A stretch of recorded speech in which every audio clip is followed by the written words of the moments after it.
దేవుని వాక్యాన్ని కొంత సమయం మనందరం ధ్యానం చేద్దాం. హెజ్కేలు గ్రంథము 28వ అధ్యాయము 14వ వాక్యాన్ని. అభిషేకం నొందిన కేరోబువై యొక్క ఆశ్రయముగా నీవుంటివి, అందుకే నేను నిన్ను నియమించితిని. దేవునికి ప్రతిష్ఠింపబడిన పర్వతం మీద నీవుంటివి, కాలుచున్న రాళ్ల మధ్యను నీవు సంచరించుచుంటివి.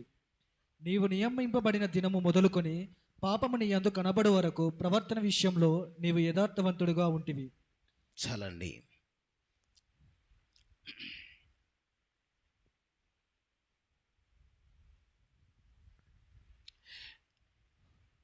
ఈరోజు చాలామంది అభిషేకాన్ని పరిశుద్ధాత్మతో నింపబడుతున్నారు, పరిశుద్ధాత్మను పొందుకుంటున్నారు, అభిషేకించబడినటువంటి దేవుని ఆత్మతో నింపబడిన అనుభవాలన్నీ కూడా మరలా పోగొట్టుకుంటున్నారు. మొత్తం తొలగిపోతున్నాయి, పతనమైపోతున్నారు. ఈరోజు పాఠం ఏంటంటే, అభిషేకం పొంది పతనమవుతున్నారు. ఎందుకని గల కారణాలు, అభిషేకం పొందుకొని పరిశుద్ధాత్మను పొందుకొని చాలామంది పతనమైపోతున్నారు, పడిపోతున్నారు, ఓడిపోతున్నారు, కూలిపోతున్నారు. దేనికని? ఎందువల్ల? అభిషేకం పొందుకున్నారు కదా, ఆత్మతో నింపబడ్డారు కదా. ఎందుకని పతనమైపోతున్నారు? ఎందుకని పడిపోతున్నారు? ఎందుకు కూలిపోతున్నారు? ఎందుకు బలహీనము చెందుతున్నారు? ఆత్మను పొందుకొని కూడా అన్న ఒక 5 విషయాలు నేను మీతో మాట్లాడతాను.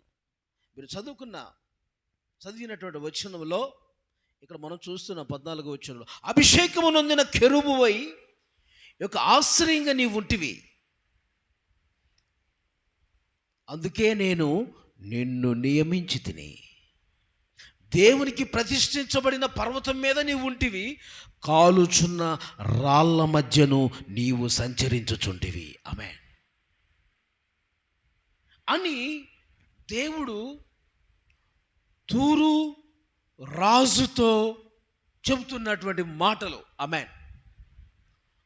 ఇక్కడ ఎవరిని ఉద్దేశించి రాయబడ్డాయంటే, సేమ్ ఇది లూసిఫర్, సాతానును ఉద్దేశించి మాట్లాడిన మాటలు. ఆమేన్. ఇదివరకు దూతలలో ఒక దూతగా, ఇటు చూడండి, దూతలలో ఒక దూతగా సాతాను ఉన్నాడు. అంతకుముందు అతని పేరు లూసిఫర్, దూత పేరు. చెప్పండి, దేవదూతల్లో ఒక దూత, ఆ దూత పేరేంటి? లూసిఫర్ అనండి.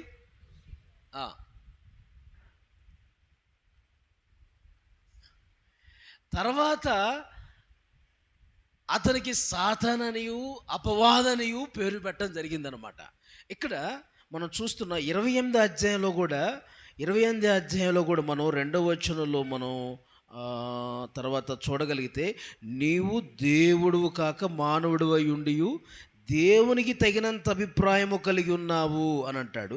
తర్వాత మరలా కిందకు వచ్చేసరికి, నేను దేవుడునని నిన్ను చంపువాని ఎదుట నీవు చెప్పుదువా, నిన్ను చంపువాని చేతిలో నీవు మానవుడివే కానీ దేవుడువు కావు గదా. ఏమండి, తను తాను దేవుడుగా వ్యక్తపరుచుకున్నాడు. ఎవరు? ఈ లూసిఫర్ పరలోకమందు దూతల్లో ఒక దూతగా ఉంటా దేవుని స్థానాన్నే కొట్టేయాలని చూశాడండి. ఆమేన్. అతను టాలెంట్స్ ఎలాంటియో తెలుసా? లూసిఫర్ అని, ఇప్పుడు సాతానుడు టాలెంట్స్ ఇదివరకు ఎలాంటియో తెలుసా అండి? చాలా అందగాడు. ఆమేన్. చాలా అందగాడు, సౌందర్యం కలిగిన వాడట. చూడండి పై వచనం, 11వ వచనం మీరు చూడండి. మరియు 11, 12 వచనం చదవండి. నరపుత్రుడా, తూరు రాజును గూర్చి అంగుళార్ప వచనమెత్తి ఇలాగు ప్రకటింపుము. ప్రభువైన యెహోవా సెలవిచ్చినదేమనగా, పూర్ణ జ్ఞానమును సంపూర్ణ సౌందర్యమును గల కట్టడమును మాదిరివి. చూసారా? పూర్ణ జ్ఞానం కలిగిన వాడు, ఇదివరకు సాతానని ఇప్పుడు పిలవబడుతున్నవాడు, ఇదివరకు దూతల్లో ఒక దూతగా ఉండేవాడు కదా, అతనికి లూసిఫర్ అని పేరు. అయితే పరలోకం ముందు ఎలా ఉండేవాడంటే మంచి జ్ఞానం కలిగిన వాడట. చెప్పండి ఎవరు? ఏ జ్ఞానం? పూర్ణ జ్ఞానం, మంచి జ్ఞానం కలిగినోడు ఇదివరకు, ఇప్పుడు కాదు. తర్వాత సంపూర్ణ సౌందర్యమును గల సంపూర్ణ సౌందర్యం, మంచి అందం కలిగిన వాడట. తర్వాత సంపూర్ణ సౌందర్యమును గల కట్టడమునకు మాదిరివి దేవుని తోటయగు ఏదోనులో నీవుంటివి. చూడండి, దేవుని తోటయగు ఏదేల్లో నీవు ఉంటివి అని చెప్తూ, మాణిక్యము, గోమేధికము, సూర్యకాంతమని, రక్తవర్ణపు రాయి, సూలిమాని రాయి, మరకతము, నీలము. తర్వాత మీరు చదివారు కదా 14 వచనంలో, అభిషేకము నొందిన కెరూబువై ఒక ఆశ్రయంగా నీవు ఉంటివి. అభిషేకించబడిన దూతగా ఉన్నాడట. ఏ దూత? అభిషేకించబడిన దూతగా. జ్ఞానం కలిగినోడు, సౌందర్యం కలిగిన వాడు.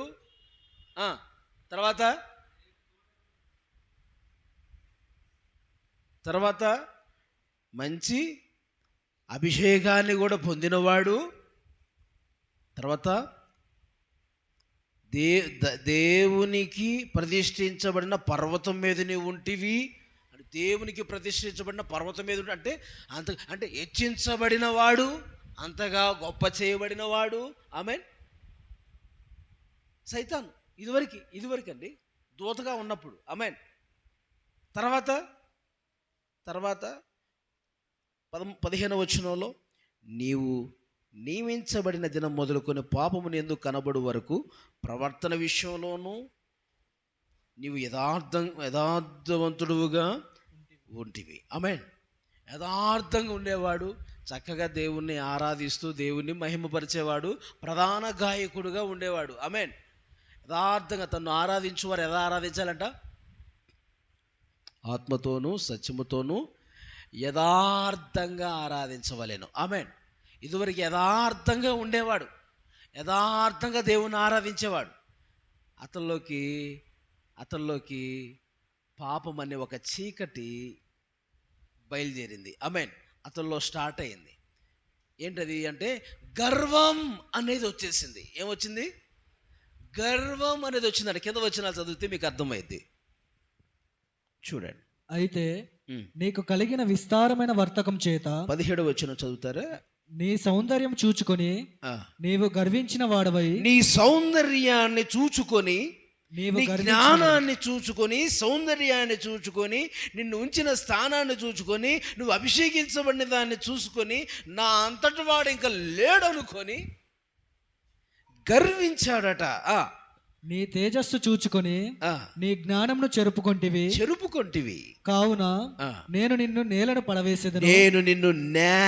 పడవేసేదను. రాజులు చూచుచుండగా నిన్ను హేళనకు అప్పగించేదను. తూరు రాజుతో, ఆ యొక్క రాజుతో చెప్తూ ఉన్నటువంటి ఆ యొక్క రాజుతో ప్రభు మాట్లాడుతూ ఏమండి ఉన్నటువంటి విషయాలు ఈ సందర్భాన్నే సైతానుకు పోల్చబడ్డాయి.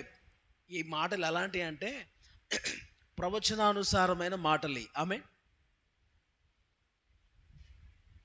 ముందుగా జరిగిపోయిన విషయాలు, జరుగుతున్న విషయాలు, జరగబోయే విషయాలు చెప్పబడిన గ్రంథం బైబిల్. దేవునికి స్తోత్రం. కాబట్టి ఆయన ఏమవుతాడు, ఎలా ఉంటాడు సాతానుడు అన్న విషయాలన్నీ వాక్యం మనకి తెలియచేస్తూ ఉంటుంది. గట్టిగా స్తోత్రం చెప్పండి. Praise the Lord. చూసారా? కాబట్టి మనం గమనించాల్సింది ఏమండి, దేవుని కూర్చున్నటువంటి సింహాసనాన్ని, దేవుని స్థానాన్ని ఆశించాడట. మానవుడు స్థానంలో ఉండాలి. ఆమె చెప్పండి. దూత స్థానంలోనే ఉండాలి. దేవుని స్థానాన్ని ఆక్రమించకూడదు, ఆశించకూడదు. అలా ఆశించేశారు. ఈ లూసిఫర్ అనే దూత, సాతానుడు అని ఇప్పుడు పిలువబడుతున్నాడే, ఇదివరకు దూతల్లో దూతగా దేవుడి దగ్గరే ఉంటూ ఉన్న ఈ వ్యక్తి ఆశించాడు, సింహాసనాన్ని ఆశించాడు. అంతేకాదు కొంతమంది దూతలను తన పక్షంగా పోగేసుకున్నాడు. తన దూతలు కొంతమంది పోగేసుకొని, మీరు దేవుని తట్టుంటారా నా తట్టుంటారా, నా వైపు వచ్చే వాళ్ళు నా తట్టు రండి అని అన్నాడు. ఆయన తట్టు కొంతమంది వచ్చారట. ప్రభువుకి ఈ విషయం హృదయంతరంగా ఎరిగిన దేవుడు కదండి. అతనిలో ఇలాంటి చీకటి, గర్వము, పాపం అనేది అతనిలో చేరిందని ఆ ప్రభు గుర్తించి ఏం చేశాడంటే, సాతానుని, ఆ లూసిఫర్ని, లూసిఫర్ పక్షంగా వచ్చిన దూతలందరినీ కూడా ప్రభు ఏం చేశాడు చెప్పాలి అందరూ, భూమి మీదకి త్రోసి పడేశాడు కింద. ఆమేన్. ఈ భూమి మీదకి త్రోసి పడేశాడు కిందకి.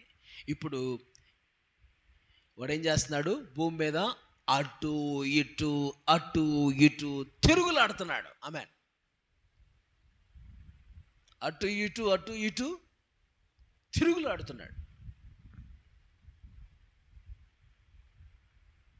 వాడు పనంతా తిరగటమే. ఆమేన్. దేవుని బిడ్డల మీద నేరాలు మోపటమే సైతాను పని. ఆమేన్. దేవుని బిడ్డల మీద నిందలు మోపటం, నేరాలు మోపటం. వాడు మోసగాడని ఇప్పుడు పిలువబడుతున్నాడు. ఇదివరకు ఉన్న మంచి పేర్లన్నీ చెప్పాలి పోయి, సౌందర్యం కలిగిన వాడు పోయింది. సౌందర్యం పోయి ఏ సౌందర్యం వచ్చింది చెప్పండి? సౌందర్యం మొత్తం పోయింది. దేవుడి సౌందర్యం అంతా పోయింది. దేవుని సౌందర్యం పోయింది. గర్వము, కొమ్ములు వచ్చేసినాయి. గర్వము, ఏమండి, అహంకారం, ఎదిరించే స్వభావాలు ఎన్నతుల్లో చోటు చేసుకున్నాయి. ముఖం వికారమైపోయింది. దేవుని రూపాన్ని, అందాన్ని పోగొట్టుకున్నాడు. దేవుణ్ణి ఆరాధించేవాడు ఆరాధించకుండా తన్నే ఆరాధించబడాలని కోరికలు, ఆశలు పుట్టుకొచ్చేసాయి. నేనే దేవుడు ఉండాలి, నన్నే అందరూ ఆరాధించాలి, నేనే దేవుని. అందుకని ఒకరోజు ఏమంటాడు యేసు ప్రభువుతో, ఏమంటాడు చెప్పండి? ఎప్పుడు ఆ ఉపవాసం ఉన్నప్పుడు, ఇదిగో ఈ లోకరాజ్యాలని నీకు ఇస్తాను, నీవు నాకు మ్రొక్కు అంటున్నాడు. ఎవరికి మొక్కాలట? ఎవరికి మొక్కాలంటండి? అప్పుడు యేసయ్య ఏమన్నారండి? నీ దేవుడైన యెహోవాకు మాత్రమే మొక్కవల్లని నీకు తెలియదా? ఆమేన్. ఎవరికి మొక్కాలని? నీ దేవుడైన యెహోవాకే మొక్కాలని నీకు తెలియదారా? తెలియదా అన్నాడంటే అతనికి చెప్పాలి తెలుసు అని అర్థం. ఆమె చెప్పండి. తెలియదా అంటే అర్థం అతనికి తెలుసు. ఎందుకంటే ఇదివరకు దూత కదా. ఇక్కడి నుంచి నువ్వు కిందకి దూకు, దోతుల్ని నెత్తి పట్టుకుంటారు కానీ వాక్యం తీసి వాడే అన్నాడు కదా. అంటే వాక్యం తెలియదు అప్పుడు సాతానికి. ఏమండి, తెలుసా లేదా? మరి అంతే కదా. నీకంటే వాక్యాలు బాగా తెస్తాడు సైతాన్. అవే నీకంటే బాగా తెలిసినాడు. ప్రతి అక్షరం మొక్క కూడా వాడికి తెలుసు. సాతాన్ హిస్టరీ, ఆయన చరిత్ర అంతా మనం తెలుసుకొని ఉండాలి. ఆమేన్. వాడు రికార్డ్ అంతా మనం తెలుసుకొని ఉండాలి. వాడు మోసగాడని ఇప్పుడు పిలువబడుతున్నాడు, దొంగ అని పిలువబడుతున్నాడు, దోచుకునేవాడు సాతాను పిలువబడుతున్నాడు. వారికి మనం చోటు ఇవ్వకుండా ఈ లోకంలో మనం ఉండాలి. ఆమేన్. మనం ఇవ్వాల్సింది పరిశుద్ధాత్మకి, దేవునికి హృదయం చోటు ఇవ్వాలి. ఆమేన్. ఈ హృదయంలో సాతానికి ఎక్కడ మనం చోటు ఇవ్వకూడదు. పాఠం ఏందయ్యా ఈ రాత్రి అంటే, అభిషేకించబడిన నీవు, అభిషేకించబడి అభిషేకాన్ని పొందుకొని కూడా చాలామంది పతనమైపోతున్నారు, పడిపోతున్నారు, కూలిపోతున్నారు, దేవునికి వ్యతిరేకంగా జీవిస్తూ బ్రతుకుతున్నారంటే కారణం వాళ్ళలో ఏం పనిచేస్తుంది? గర్వం. చెప్పండి.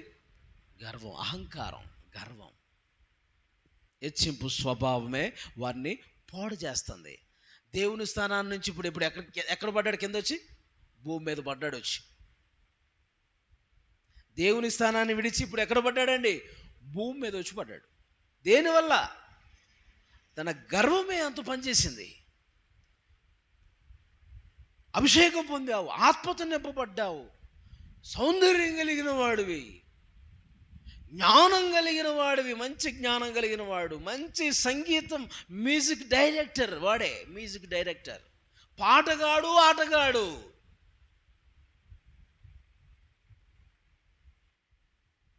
చాలా చాలా టాలెంట్స్ కలిగిన వ్యక్తే. కానీ అతని యొక్క గర్వం అతను ఏం చేసింది? కింద పడేసేసింది. ఆమేన్. అతన్ని నాశనం చేసింది. ఆ గర్వం, అతని అహంకారమే అతన్ని పడేసింది.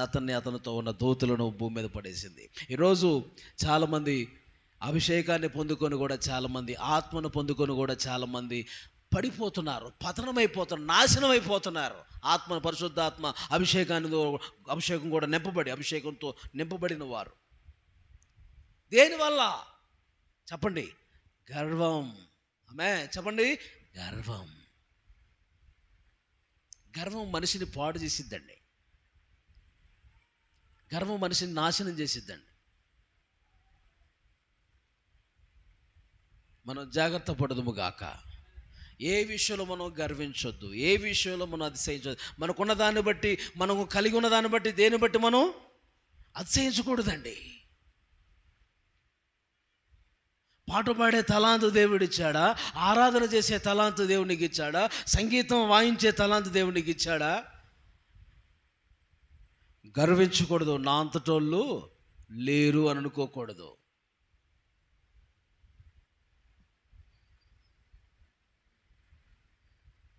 పరిచయం చేసే తలాంతు ఇచ్చాడా? వంట చేసే తలాంతు ఇచ్చాడా?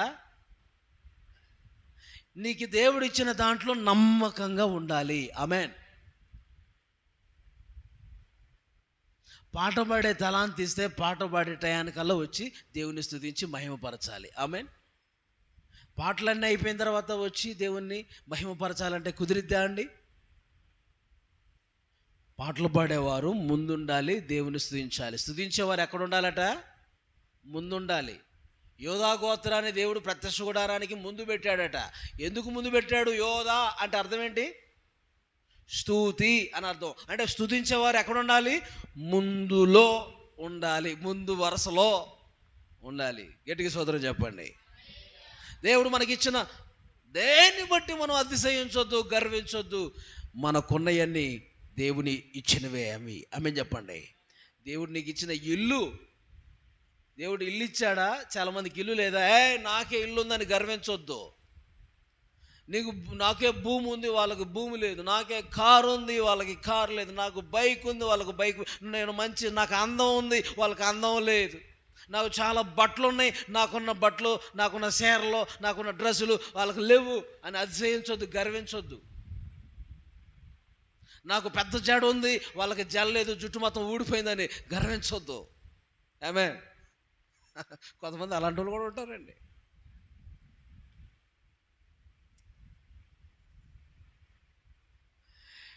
రకరకాలుగా గర్వం. ధనగర్వం, బలగర్వం, ధనగర్వం, బలగర్వం, అందం యొక్క గర్వం, ఈ లోక సంబంధమైన ప్రతి గర్వం ఏం చేయబడాలి? అణిచివేయబడును గాక. అవే మనిషిని పాడు చేస్తున్నాయి, పడేస్తున్నాయి, మనల్ని కూల్చేస్తున్నాయి, మనం పడిపోవడానికి గల కారణాలు. ఆమేన్. నెక్స్ట్ పాయింట్, మన పతనానికి గల కారణాలు. అభిషేకించబడి కూడా పాడైపోతున్నాడు. అభిషేకించబడి ఒక వ్యక్తి పతనమైపోతున్నాడు అంటే అతని గర్వమే. ఆ లూసిఫర్ అలా గర్వించే ఈ లోకంలో త్రోసివేయబడ్డారు. నెంబర్ 2 ఆదామును మనం చూడగలుగుతాం. ఆదికాండం 3:24 ఒకసారి చదువుతారా? ఏమంటే సాతాను ఇదివరకు ఆత్మ కలిగినోడే, అప్పుడు ఆయన త్రోసివేయబడ్డాడు. అతని గర్వం అతను పడేసింది. అప్పుడు ఆయన ఆదామును వెళ్ళగొట్టి ఏదైనా తోటకు తూర్పు దిక్కున కేరేబులను జీవవృక్షమునకు పోవు మార్గమును కాచుటకు ఇటు అటు తిరుగుచున్న ఖడ్గజ్వాలను నిలువబెట్టెను. చూసారా ఆదాముని దేవుడు ఏం చేశాడట? జీవవృక్షపు తోటలో, ఏదైనా తోటలో ఉండకుండా, ఆ పండ్లు తినకుండా దేవుడు ఏం చేశాడంట? వెళ్ళగొట్టాడట. మళ్ళా పై వచనం ఒకసారి చదువయ్యా. దాని పై వచనం, దేవుడైన యెహోవా అతడు ఏ నేల నుండి తీయబడినో దాన్ని సేద్యపరచుటకు ఏదైనా తోటల నుండి అతన్ని పంపివేసెను. అప్పుడు ఆయన ఆదామును వెళ్ళగొట్టి, దేవుడు పంపేశాడు. నువ్వు ఉండటానికి వీల్లేదు, ఈ తోటలో, ఈ ఏదేను తోటలో ఉంటూ ఈ పండ్లు తినటానికి వీల్లేదు. ఆదామా, ఉండటానికి వీల్లేదు, నువ్వు వెళ్ళిపో, నువ్వు నీ భార్య వెళ్ళిపోండి అని దేవుడు ఏం చేశాడంటండి? చెప్పండి. ఆదాముని, అవ్వని చెప్పాలి. వెళ్ళగొట్టాడా లేదా? ఎందుకని? దేవుడు ఎందుకని వెళ్ళగొట్టాడు? ఎందుకు అలాంటి స్థితి? ఎందుకు పతనమయ్యే జీవితం వచ్చేసింది? ఎందుకు అలాంటి కారణాలు? అంటే అతని యొక్క అవిధేయత. చెప్పండి, అవిధేయత. ఆత్మతో నింపబడిన వాడే ఆదాము. ఆదాము ఒక ప్రవక్త అయి ఉన్నాడు. ఆమేన్. ఆదాము ఎవరు? ఒక ప్రవక్త, ప్రవచిస్తాడు. నా ఎముకలలో ఒక ఎముక, చెప్పండి, నా మాంసములో ఒక మాంసం, చెప్పండి, ఈమెవరు? నారి అనబడును అని ప్రవచించాడా? ఆమేన్. ఆదాము ప్రవక్త అని రాయబడి ఉంది యోధా పత్రికలో కూడా మనం చూస్తే. Correct, okay. ఇప్పుడు ఆదామునంట దేవుడు జీవాత్మను ఊది నరుడు అండి, చూడండి 2:7 అతలోకి జీవాత్మను ఊదాడట. దేవుడైన యెహోవా నేలమంటితో నరుని నిర్మించి వాని నాసిక రంధ్రంలో జీవవాయువును ఊదగా నరుడు జీవాత్మాయను. గట్టిగా చప్పలు కొడుతూ ప్రభు నామాన్ని స్తుతించండి. హల్లెలూయా, హల్లెలూయా. జీవాత్మను అతనిలోకి ఊదాడట. ఆ ఆత్మ ద్వారా అతడు తర్వాత ఏం చేస్తున్నాడు? ప్రవచిస్తున్నాడు. నా ఎముకలలో ఎముక, నా మాంసములో మాంసం నరుని నుంచి తీయబడింది కనుక ఈమె నారి అనబడును అని ప్రవచిస్తున్నాడు. ఆత్మ కలిగిన వ్యక్తే, కానీ చివరికి వచ్చేసరికి ఇతను పతనమైపోయాడు. చివరికి వచ్చేసరికి ఇతను వెళ్ళగొట్టబడ్డాడు. తోటలో ఉండలే. దేనికని? ఆత్మతో నింపడినాడే కదా, అభిషేకించబడినాడే. ఎందుకు అలా అయిపోయాడు? అతని యొక్క అవిధేయత, దేవుని మాట విననొల్లని జీవితం. ఏంటి? అన్ని పండ్లు తినండి, ఆ పండు తినొద్దు అంటే ఏం చేశారు? దాని మీదే ఆశపడి అవదినింది పెట్టింది, ఇద్దరు తిన్నారు, ఇద్దరు ఏకీవించి తిన్నారు. అవ్వకు బుద్ధి లేదనుకో, ఏమండి, ఎవరికి బుద్ధి ఉండాలి? ఒకరు బుద్ధి లేకపోతే కుటుంబంలో ఒకరికన్నా బుద్ధి ఉండాలి కదా. ఆమేన్. భార్య భర్తలు ఉన్నారంటే ఒకరికి బుద్ధి లేదనుకోండి, ఒకరు చెప్పాలి. చెప్పరా గట్టిగా? ఒకరు బుద్ధి లేకపోతే ఒకరికి బుద్ధి కలిగిన వాళ్ళు ఉండాలి. ఒకడు తాగుబోతాడైతే ఒకడు, ఏమన్నా చెప్పండి, ఆమె తాగకుండా ఉండాలి. నీ భర్త తాగుబోతాడైతే భార్య తాగకుండా ఉండాలి. ఆమె చెప్పండి. భార్యను బట్టి భర్త మారతాడు. ఆమె చెప్పండి. ఇద్దరు తాగుబోతులైతే ఇల్లు, చెప్పండి, ఎలా ఉంటుంది? కొంప ఏదో అంటారు కదా, కొంప కొల్లేరన సర్వనాశనం అయిపోతుంది ఇద్దరు తాగితే కనుక ఇల్లు. ఆమె చెప్పండి. ఇద్దరు తాగుబోతులైతే ఇల్లు నాశనమే. ఇద్దరు గొడవాడుకుని కొట్టుకునే వాళ్ళైతే అంటే ఇల్లు నాశనమే. ఒకరికన్నా బుద్ధి ఉండాలి కుటుంబంలో. భార్య ప్రవర్తన బట్టి భర్త మారుతాడు. ఆమె చెప్పండి. భర్త ప్రవర్తన బట్టి భార్య మారిద్ది. ఇద్దరు ప్రవర్తన చెడిపోతే ఎవడు మారుతాడు? నేనుగా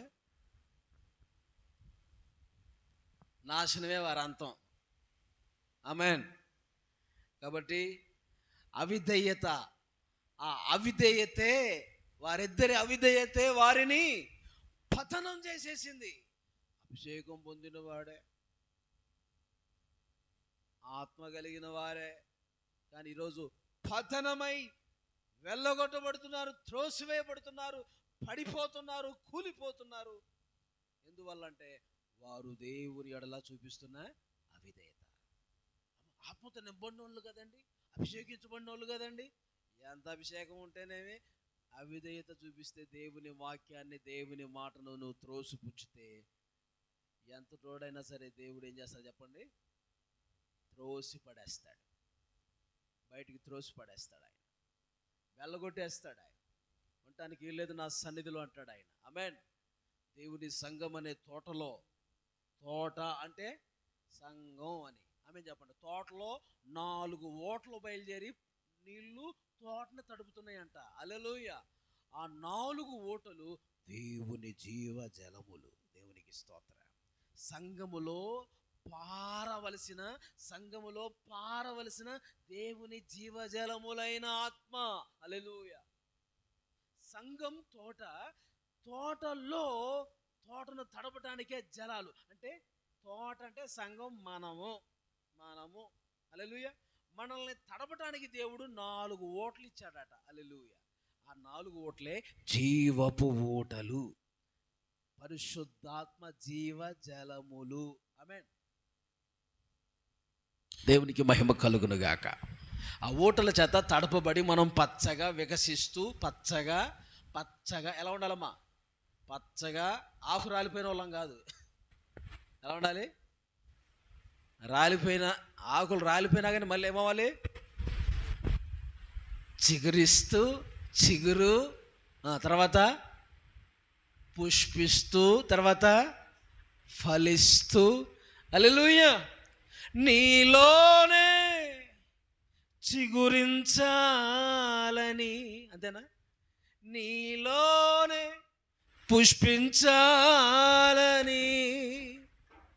పరిశుద్ధాత్మ ఫలములతో అలంకరించుచున్నావు.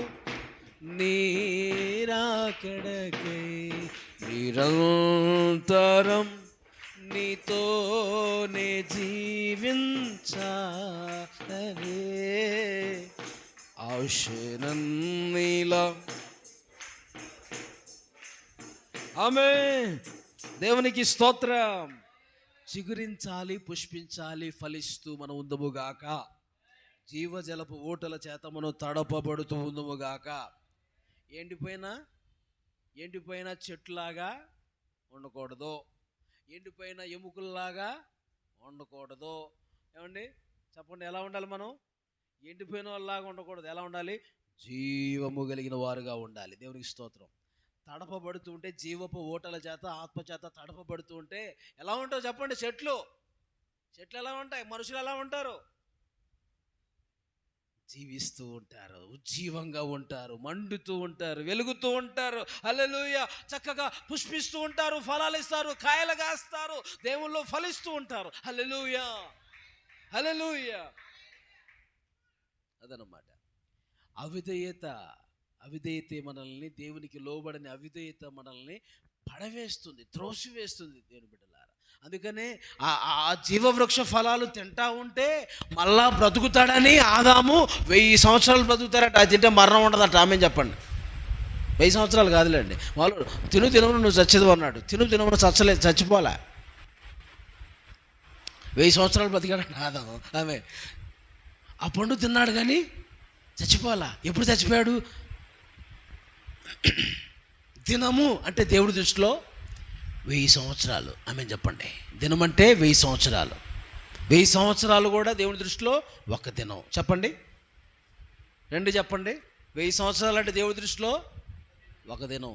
ఇప్పుడు యేసుప్రభువారు పరలోక రాజ్యానికి వెళ్ళి చెప్పండి, ఎన్ని సంవత్సరాలు అయింది అమ్మా? 2000 సంవత్సరాలు. ఇప్పుడు దేవుడి దృష్టిలో ఎన్ని రోజులు? 2 రోజులే. ఆమె చెప్పండి.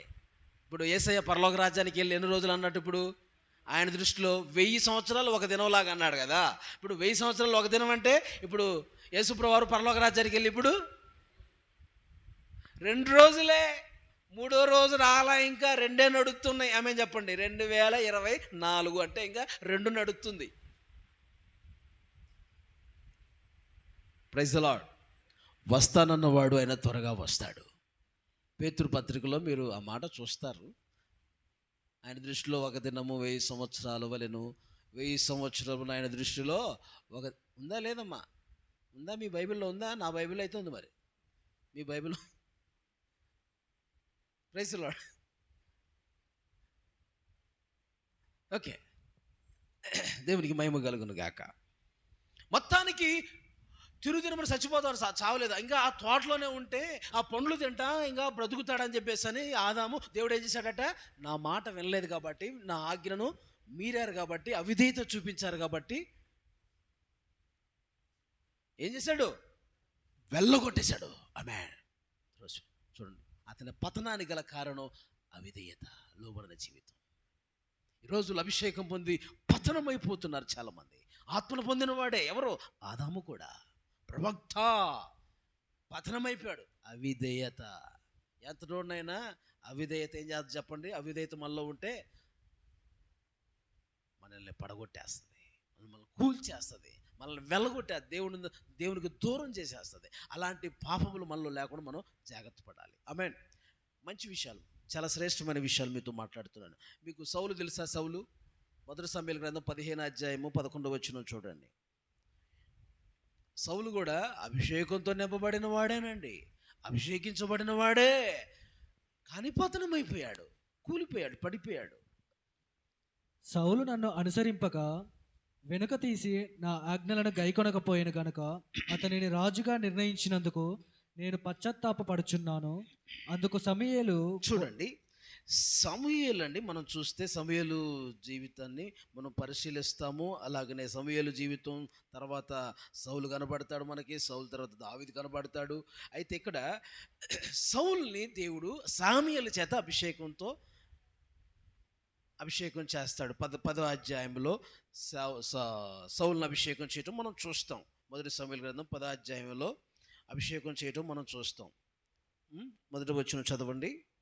అప్పుడు సమూయేలు తైలపు బుడ్డి పట్టుకొని సౌలు తల మీద తైలం పోసి అతన్ని ముద్దు పెట్టుకొని, యెహోవా నిన్ను అభిషేకించి తన స్వాస్థ్యము మీద అధిపతిగా నియమించి ఉన్నాడు అని చెప్పి అలాగనే 10వ వచనం కూడా చదవండి. వారు ఆ కొండ దగ్గరకు వచ్చినప్పుడు ప్రవక్తల సమూహము అతనికి ఎదురుపడగా దేవుని ఆత్మ బలంగా అతని మీదికి వచ్చెను. ఏమండి ఇటు చూడండి, ఇప్పుడు సౌలు కూడా ఆత్మతో నింపడినోడేనా కాదా చెప్పండి? అభిషేకం పొందినోడేనా? ఆత్మతో నింపడినోడేనా? కానీ ఇతను చేసిన తప్పు ఏంటంటే, ఇతను పతనానికి గల కారణం చాలా ఉందండి. చూడండి, మీరు ఇంకొక వచనం కూడా మీకు చూపిస్తాను. సమూయేలు గ్రంథం 16వ అధ్యాయం మొదటి వచనం చదవండి.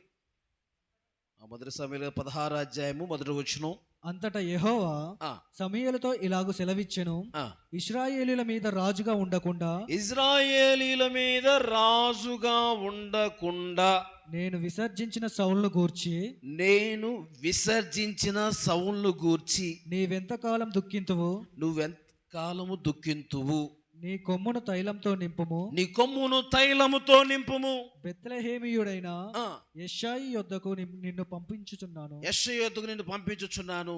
అతని కుమారులలో ఒకరిని నేను రాజుగా నియమించుదును, ఆయనే దావీదు. గట్టిగా చప్పలు కొడుతూ ప్రభు నామాన్ని స్తుతించండి. ఆమేన్. సౌలు ఇంకా రాజుగా ఉండటానికి వీల్లేదు. సౌలుకు బదులుగా సౌలుని నేను త్రోసివేస్తున్నాను. సౌలుకు బదులుగా దావీదు, యెష్షయి కుమారుడైన దావీదు నేను రాజుగా చేయబోతున్నాను అన్నాడు. గట్టిగా స్తోత్రం చెప్పండి. ఎందుకయ్యా, ఎందుకు ఈ సౌలు రాజును దేవుడు తీసేసి, అభిషేకం పొందినవాడే కదా, ఆత్మను పొందినవాడే కదా, ఎందుకు త్రోసేస్తున్నాడు?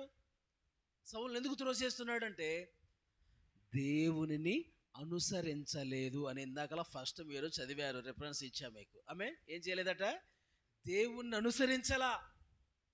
అతను ఎవరిని అనుసరిస్తున్నాడు? దేవుని అనుసరించట్లా, సాతాన్ని అనుసరిస్తున్నాడు.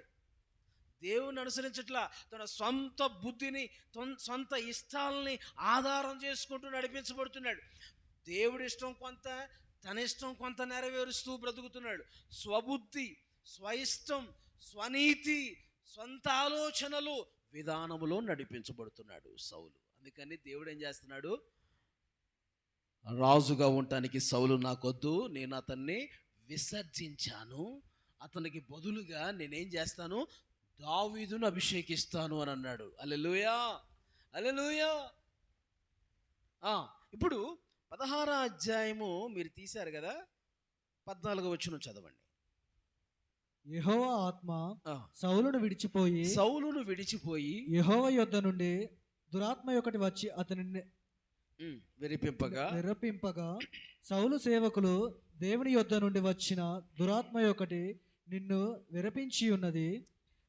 చూసారా, యెహోవా ఆత్మ సౌలును విడిచిపోయిందంట. ఎప్పుడు పోయింది సౌలు విడిచి ఆత్మ అంటే, ఇక్కడ మనం చూస్తున్నాము, దేవునిని అనుసరించడం మానేశాడు.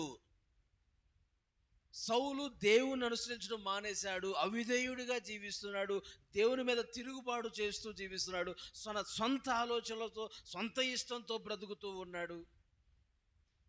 అలా చేస్తూ ఉంటే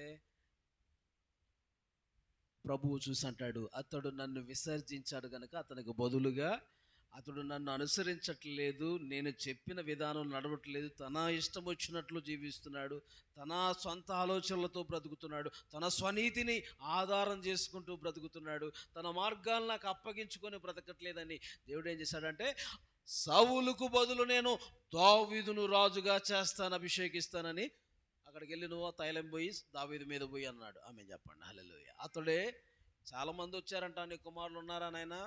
వచ్చు. వీళ్ళు కాదు, ఇంకొకడు ఉన్నాడు అయ్యా, ఆఖరికి ఇంకొకడు ఉన్నాడు అయ్యా. ఈ సమయంలో ఎర్రగా బుర్రగా ఎత్తుగా ఉండేసరికే వాళ్ళ చూసి ఇతరేనేమో దేవుడు అభిషేకించేదని చెప్పేసి వాళ్ళ మీద తైలం పోయిపోతుండే, సమయాలా ఈయన కాదు, ఈయన కాదు, ఈయన కాదు, ఇంకొకడు వచ్చాడు, ఈయన కాదు, ఇంకొకడు వచ్చాడు, ఈయన కాదు, అయ్యా ఇంకెవరు లేరుగా, ఇంకొకడు ఉన్నాడు గొర్రెలు కాసుకుంటున్నాడు, అతనయ్యా. ఆమె చెప్పండి, అతను ఉన్నాడే అంటే అతను కూడా రమ్మని చెప్పండి. వచ్చాడట. అంతేనండి, అతని మీద తైలము పోసి దేవునికి స్తోత్ర అభిషేకము చేశారట. దేవునికి గట్టిగా స్తోత్రం చెప్పండి. హల్లెలూయా. 16 అధ్యాయం 12-13 వచనాల్లో మనం చూస్తాం ఆ సందర్భాన్ని. సమూయేలు తైలపు కొమ్ము తీసి వాని సహోదరులు ఎదుట వానికి అభిషేకము చేసిన నాట నుండి యెహోవా ఆత్మ దావీదు మీదకి బలముగా వచ్చెను. హల్లెలూయా. బలముగా వచ్చిందట. దేవునికి స్తోత్రం. సౌలుకు బదులుగా ఇప్పుడు ఎవరు వచ్చారు? దావీదుకు ఆ స్థానంలో ఉన్నాడంట. ఎందుకని సౌలు పతనమైపోయాడు రాజుగా ఉండకుండా అంటే, అతను దేవునిని అనుసరించక తన స్వనీతిని బుద్ధిని ఆధారం చేసుకుంటూ బ్రతకటం వల్ల ఏమండి అతను ఆ విధంగా పతనమైపోయాడు. అభిషేకించబడిన వాడే, కానీ దేవుడు అతన్ని విడిచిపెట్టేశాడు. దేవుడు అతనికి దూరం అయిపోయాడు. ఎంత భయంకరం చూడండి. నేను ఆత్మతో నింపడిన వాడిని, నేను అభిషేకించబడ్డాను, నేను దేవుని బిడ్డలే, నాకు తిరుగులేదనుకుంటే కాదండి. దేవునికి వ్యతిరేకమైన మన కార్యాలు మనం చేసినప్పుడు దేవుడు మనల్ని విడిచిపెట్టేస్తాడు, తోసేస్తాడు. దేవుడు ఎడవాసినని అతనికి తెలియలేదు. ఆమె చెప్పండి, దేవుడు ఎడవాసాడంట సౌల్ని. సేమ్ టైం మీకు శాంసోన్ మీకు కనిపిస్తాడు బైబిల్లో. హల్లెలూయా. మీకు ఎంతమందిని పరిచయం చేశాను? 1 లూసిఫర్ మనం చూసాం. 2 లూసిఫర్ అంటే బ్రాకెట్లో సైతాను పెట్టుకోవాలి. 2 ఆదామును చూసాం. 3 చెప్పాలి సౌలు. వీరందరూ కూడా అభిషేకించబడిన వాళ్ళే. లూసిఫర్ అనే సాతాను అభిషేకమునందిన కెరూబువై అన్నాడా? 2 ఆదాము కూడా జీవాత్మతో నింపబడి అభిషేకించబడినాడు, పతనమైపోయాడు. 3 సౌలు అభిషేకించబడినవాడే, పతనమైపోయాడు, పడిపోయాడు, కూలిపోయాడు. తర్వాత 4th పాయింట్, 4వది న్యాయాధిపతుల గ్రంథం 16 అధ్యాయము 4-5 వచనాలు. న్యాయాధిపతుల గ్రంథం 16 అధ్యాయం 4-5 వచనాలు. నేను ఇంకో విషయం చెప్పి ముగిస్తాను. పిమ్మట 4వ విషయం మీతో మాట్లాడుతున్నాను. పిమ్మట అతడు షోరేకు లోయలోనున్న దెలీలా అను స్త్రీని మోహింపగా ఫిలిష్తీయుల సర్దార్లు ఆమె యొద్దకు వచ్చి ఆమెతో, నీవు అతని లాలన చేసి అతని గొప్ప బలము దేనిలోనున్నదో మేమెలాగూ అతని గెలవవచ్చునో తెలుసుకొనుము. మేము అతన్ని బంధించి అతని గర్వము అణుపుదుము. అప్పుడు మాలో ప్రతివాడును 1,100 వెండి నాణములు నీకు ఇచ్చేదమని చెప్పిరి. ఆమేన్. గట్టిగా స్తోత్రం చెప్పండి. దెలీలా అనే ఒక స్త్రీని ఏమండి బైబిల్లో శాంసన్ దెలీలా అనే స్త్రీని ప్రేమించి ఇష్టపడ్డాడట. ఆ స్త్రీ దేని గుర్తుగా ఉందంటే లోకానికి గుర్తు. చెప్పండి, ఆ స్త్రీ ఎవరు? బైబిల్ ప్రకారము లోకానికి గుర్తు. అంటే లోకాన్ని ప్రేమించేవారు. ఆ లోకం అంటే సైతాను కూడా అనుకోవాలి మనం. చెప్పండి, ఆ స్త్రీ ఎవరు? లోకానికి గుర్తు. లోకం అంటే ఎవరు? సాతానుకు కూడా సూచనగా ఉందన్నమాట. లోకములో ఉన్నదంతా ఏంటయ్యా? శరీరాశయు, నేత్రాశయు, జీవోడంబమును అయి ఉన్నదని చెప్పేసి ఉంటుంది. అంతేకాదు లోకమును దాని ఆశయు గతించిపోవును అని కూడా దేవుడు చెబుతాడు. అయితే గమనించండి, ఎంత అభిషేకించబడినోడైనా సరే, ఎంత అభిషేకించబడినోడైనా, ఆత్మతో నింపబడినోడు సరే, ఈ రోజుల్లో చాలామంది పడిపోతున్నారు, కూలిపోతున్నారు. ఎందుకంటే చెప్పండి, స్త్రీ అనేటువంటి లోకము ఆకర్షణల్లో పడిపోయి కూలిపోతున్నారు. ఆమేన్. ఈ లోక ఆకర్షణలో పడి కూలిపోతున్నారు.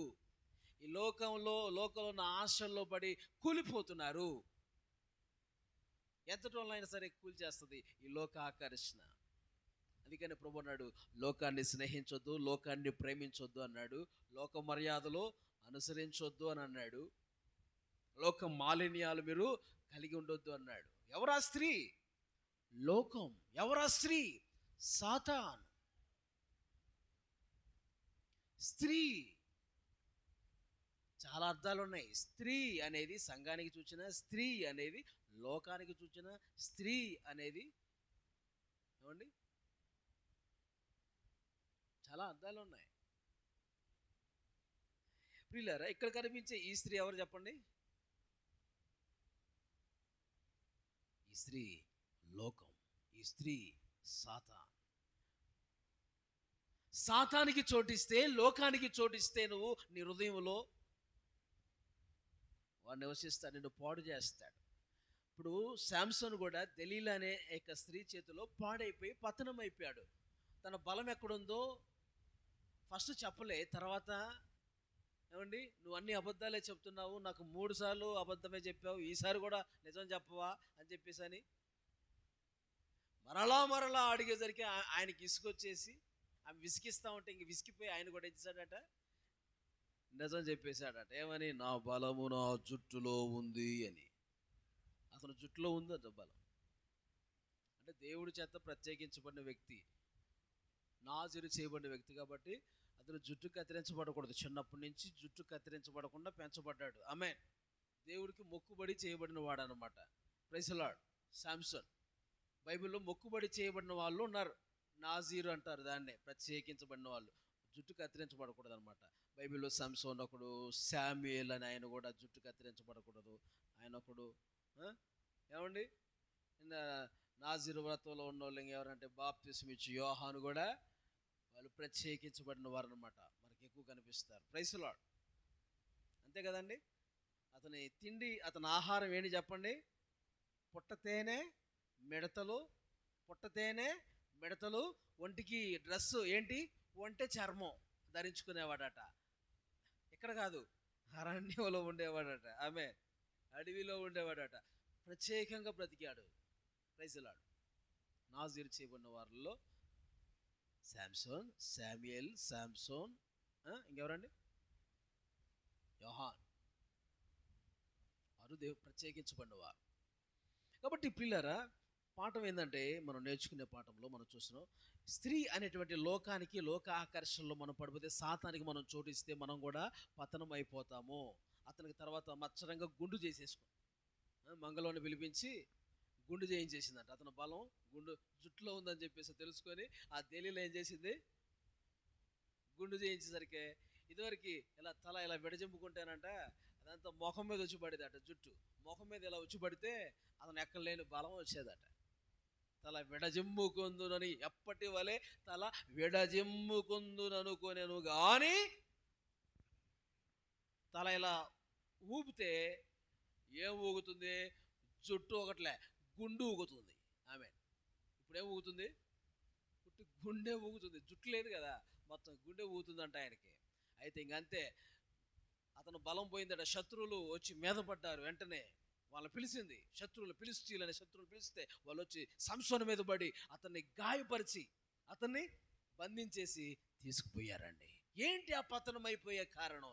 ఏంటి అలా కూలిపోవడానికి కారణం? అతను బలం అంతా పోగొట్టుకునే కారణం లోకం అనే స్త్రీ, సాతాన్ అనేటువంటి ఏమండి ఆ స్త్రీకి చోటు ఇవ్వటం బట్టే కదా.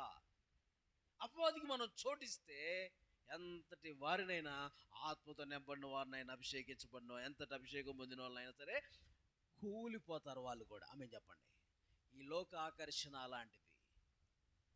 ఈ లోక ప్రేమలు, లోక స్నేహ, లోక మర్యాదలు ఏమండి ఎక్కడ అపవాదికి, సాతానికి మనం చోటు ఇవ్వకుండా, మనం ఈ లోక ఆశలు, ఈ లోక ఆశలకు మనం చోటు ఇవ్వకుండా మనం జయించేవారుగా మనం ఉందముగాక. ఫైనల్గా ఆఖరిగా ఇంకొక విషయం చెప్తాను మీకు. బిలాము ఎంతమంది తెలుసు? బిలాం తెలుసా? బిలాము గులాం అయ్యాడు. దేనికి బిలాము గులాం? దేనికి గులాం అయ్యాడంటే డబ్బుకు గులాం అయిపోయాడు. ఆమె చెప్పండి. బిలాము డబ్బుకి, వెండి ఇస్తాము నీకు, బంగారం ఇస్తాము నీకు, అది ఇస్తామురా, ఇది ఇస్తామురా, నువ్వు ఎవరిని దీవిస్తే నువ్వు వాళ్ళు దీవించబడుతున్నారంట కదా, నువ్వు ఎవరిని శపిస్తే వాళ్ళు శపించబడుతున్నారంట కదా. నువ్వేం చేయాలంటే, ఇప్పుడు ఇజ్రాయేలీలు అనేటువంటి దేవుని బిడ్డలు ఎక్కువ మందిగా ఉన్నారు, సైన్యం ఎక్కువగా ఉన్నారు, మాకంటే వాళ్ళు ఎక్కువ ఉన్నారు, వారందరూ నువ్వేం చేయాలంటే వచ్చి శపించాలయ్యా అన్నారు. ఆమె అప్పుడు ఆయన ఏం చేస్తాడు? డబ్బు కోసం ఏం చేస్తాడండి? శపించడానికి సిద్ధమైపోయాడు, సోది చెప్పడానికి సిద్ధమైపోయాడు. ఎవరండి? బిలాం. డబ్బు కోసం అతను ఏం చేసిందంటే, ఆ డబ్బు కోసం ధనమోసంలో పడిపోయి, ధనమోసంలో చిక్కుకొని చివరికండి ఖడ్గముతో చంపబడ్డాడు. ఒక ప్రవక్త అయ్యుండి, ఆత్మతో నింపబడిన ప్రవక్త అయ్యుండి, డబ్బుకి లొంగిపోయి, డబ్బుకు లోనైపోయి, డబ్బు ఆశలో పడిపోయి చివరికి ఖడ్గముతో చంపబడ్డాడట. చిన్న రిఫరెన్స్ ఇస్తాను, రాసుకుంటా కల్లా. సంఖ్యాకాండం 31 అధ్యాయము 8వ వచనం. సంఖ్యాకాండం 31:8, 2 పేతురు పత్రిక 2వ అధ్యాయం 16వ వచనం. చంపబడిన ఇతరులు గాక మిద్యాను రాజులను అనగా మిద్యాను 5 రాజులైన ఏవిని, రేకెమును, సూరును, హూరును, రేబాను చంపిరి. బెయేరు కుమారుడైన బిలామును ఖడ్గంతో చంపిరి. దేవుని బిడ్డలే చంపారు. ఇజ్రాయేలీల చేత దేవుడు శత్రువులను చంపుతా వారితో పాటు ఈయన కూడా చచ్చిపోయాడట. చూడండి ఎంత ఘోరం అండి, ఎంత ఘోరం. ఖడ్గముతో చంపబడ్డాడు. ఎంత హీన స్థితి. పేతురు 2వ పత్రిక 2వ అధ్యాయం 16వ వచనంలో కూడా అతడు ఒక ప్రవక్త బిలాం అని చెప్పబడింది. 2వ పేతురు పత్రిక 2వ అధ్యాయం 16వ వచనం అండి. ఆ బిలాము దుర్నీతి వలన కలుగు బహుమానమును ప్రేమించెను. అయితే తాను చేసిన అతిక్రమము నిమిత్తము. దుర్నీతి వలన కలుగు బహుమానం. చెప్పండి, దుర్నీతి వలన కలుగు బహుమానం. డబ్బుని, వెండి బంగారాలని ఆశించాడు, ప్రేమించాడు. అందువలన అయితే తాను చేసిన అతిక్రమము నిమిత్తము అతడు గద్దించబడ్డాడు. ఎట్లనగా గాడిద కూడా గద్దించింది, గాడిద చేత కూడా బుద్ధి తిన్నాడు. గాడిద కూడా నోరిచ్చి దేవుడు గాడిదతో కూడా బుద్ధి తినేలాగా చేశాడు. గార్దాపం మానవ స్వరంతో మాట్లాడి ఆ ప్రవక్త యొక్క వెర్రితనము అడ్డగించెను. ప్రవక్త యొక్క వెర్రితనం అంటే, ఇప్పుడు బిలాం ఎవరు? ప్రవక్తే. ఆ ప్రవక్తే ఏమయ్యాడు చెప్పండి? ఆ ప్రవక్తే ఆత్మతో నింపబడిన వాడే ప్రవక్త. ఆమె చెప్పండి, ఆత్మతో నింపబడిన వాడు ప్రవక్త. అభిషేకం పొందిన వాళ్ళే, పరిశుద్ధాత్మతో నింపబడిన వారే ప్రవక్తలుగా మార్చబడతారు. ఆత్మ లేని వాళ్ళు ప్రవక్తలుగా మార్చబడరు. ఆమేన్ చెప్పండి. ఆత్మతో నింపబడిన వాడే ప్రవక్తగా, దీర్ఘదర్శిగా మార్చబడతారు. Praise the Lord. వారు దేవునితో ఎక్కువ సమయం గడపటం వలన ప్రభు వారికి నేరుగా తన వాక్కును అందిస్తూ ఉంటారు. ఆ వాక్కును ప్రజలకు వారు అందిస్తూ ఉంటారు. వారే ప్రవక్తలు. దేవునికి మహిమ కలుగును గాక. ఈయన ఏ ప్రవక్త? ఇప్పుడు దొంగ ప్రవక్త అయిపోయాడు. ఏ ప్రవక్త? అబద్ధ ప్రవక్త, శాపాలు చెప్పే ప్రవక్త అయిపోయాడు ఆయన. ఏ ప్రవక్త? శాపాలు చెప్పే ప్రవక్త అయిపోయాడు. శాపాలు చెప్పేస్తున్నాడు అందరికి. అయితే దేవుడు ఏం చేశాడు? శాపాలని దేవుడు ఏం చేశాడు? దీవెనగా దేవుడు మార్చాడు. గట్టిగా చప్పట్లు కొడుతూ ప్రభు నామాన్ని స్తుతించండి. సందేశం ముగించబడింది. కాబట్టి ధనమోసంలో చిక్కుకోవటం వల్ల ఏమైపోయాడు? ఖడ్గముతో చంపబడి ఏమండి తన ప్రాణాన్ని పూర్తిగా పోగొట్టుకున్నాడు. బిలాము ధనమోసంలో పడిపోయి అభిషేకించబడిన వాడే పతనమైపోయాడు. చివరికి ఖడ్గముతో చంపబడ్డాడు. కారణం ధన మోసంలో చిక్కుకున్నాడు. మీకు 5 విషయాలు చెప్పాను. పతనమైపోయి అభిషేకించబడిన వాళ్ళు పతనమైపోవడానికి గల కారణాలు ఏంటి చెప్పండి? 1, గర్వం. అభిషేకించబడిన వాళ్ళే పతనమైపోతున్నారు, కూలిపోతున్నారు. గర్వం అభిషేకించబడిన వాళ్ళైనా ఎలాంటి వాళ్ళైనా సరే పడేస్తుంది. 2, అవిధేయత. ఆదాము అవిధేయత, అతను కూడా కూల్చేస్తాడు. 3, సౌలు దేవుణ్ణి అనుసరించకుండా తన సొంత నీతిని, బుద్ధిని ఆధారం చేసుకుంటూ బ్రతుకుతున్నాడు కనుక అతను కూడా త్రోసిపుచ్చబడ్డాడు. అతని స్థానంలో దావీదు రాజుగా ఎక్కించబడ్డాడు. తర్వాత 4, సంసోన్ లోక ఆకర్షణ. ఈ లోకాకర్షణ స్త్రీ అనేటువంటి దెలీలా చేతిలో, ఆ స్త్రీ అనే దెలీలా చేతిలో, ఆ లోకం చేతిలో చిక్కుకున్నాడు. లోకాన్ని ప్రేమించాడు. లోక ఆశల్లో చెప్పండి, లోకాశల్లో పడిపోయాడు. అభిషేకించబడిన వాడైనా లోకాశల్లో పడిపోతే అతని పతనానికి గల కారణం అదే. ఆమె చెప్పండి, లోకాశలు, శరీరాశ, నేత్రాశ చూసిందల్లా ఆశించడం కావాలని, అది మనిషిని పతనం చేసేస్తుంది. తర్వాత 5వది ధనమోసంలో చిక్కుకోవటం. బిలాము ధనమోసంలో అది అతని పతనం కారణం. కాబట్టి దేవుని బిడ్డలమైన మనం, అభిషేకించబడిన వారమైన మనం ఇలాంటి వాటికి మనం ఎక్కడ చోటు ఇవ్వకుండా జాగ్రత్త పడదుము గాక. దేవుని ఆత్మ లేని వారు అభిషేకాన్ని కోరుకోండి. అభిషేకించబడిన వారు ఏమండి, ఎలాంటి లక్షణాలు మనలో లేకుండా చూసుకుందాం, జాగ్రత్త పడదాం. అభిషేకం మనలో నిలుచున్నట్లుగా జాగ్రత్త పడదాం. అట్టి కృప పరిశుద్ధాత్మ దేవుడు దయచేయును గాక. అందరూ మోకరించండి, ప్రార్థన చేసుకో. స్తోత్రం తండ్రి, హల్లెలూయా.